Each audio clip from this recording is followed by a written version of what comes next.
on lâche pas l'affaire, parce qu'on est trop tenace, il n'y a rien à faire, on lâche rien. Bonjour, lundi 8 novembre, l'actu avec les chiffres de notre mouvement reconductible de ce vendredi. 30% de grévistes à Synergie à Salingro, 40% à Arles, 75% chez les DAC à Aubagne, également 80% à l'accueil d'Istres qui a fermé ses portes à 15h. Bravo à tous pour cette belle mobilisation pour peser sur les négociations du 13 décembre sur la valeur du point. En parlant d'accueil, il y a une rumeur de fin de contrat des agents de sécurité à partir du 15 novembre dans nos agences. Le maintien des vigiles est un combat permanent pour la CGT. D'habitude, mais encore plus en cette période, et ceci sans présumer des annonces présidentielles de demain. On sait déjà que l'application des gestes barrières, le masque et le gel hydroalcoolique sera encore d'actualité. Les métiers d'accueil du public sont suffisamment compliqués en temps normal pour en plus imposer à nos collègues le filtrage des assurés. Pour continuer avec les accueils, on tient particulièrement à féliciter nos collègues téléconseillers qui maintiennent la mobilisation d'ici la venue de la direction le 17 et qui joignent en plus à leurs revendications salariales les conditions de travail.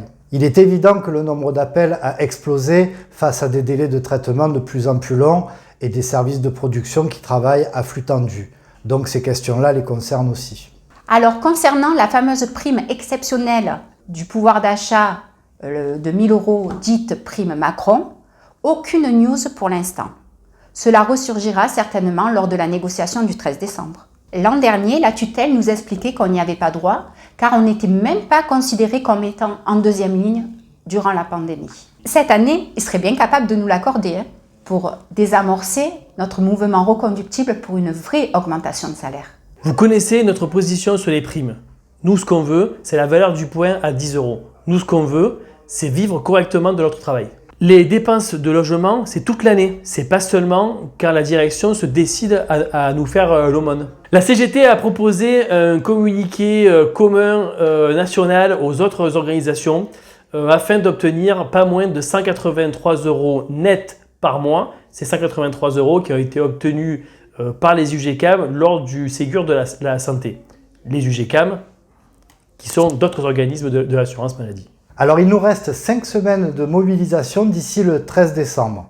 Alors à raison de 55 minutes, la demi-journée ou la journée, une fois par semaine ou plus si vous le voulez. Les temps forts bien sûr, ça reste le vendredi. Et on vous le dit à chaque vidéo, la mobilisation ne cesse de prendre de l'ampleur.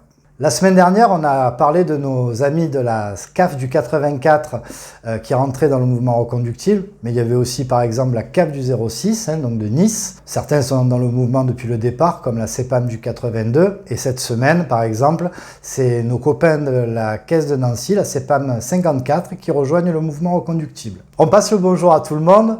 Spéciale dédicace à nos camarades des organismes sociaux de Lozère, ils nous regardent. Et alors, on vous annonce déjà que pour ce vendredi 12 novembre, l'accueil de Canebière et de Saint-Louis seront fermés la journée. Donc vendredi, tous en grève. Et vous le savez, on lâche rien. Nous on lâche pas l'affaire, parce qu'on est trop tenace, il n'y a rien à faire, on lâche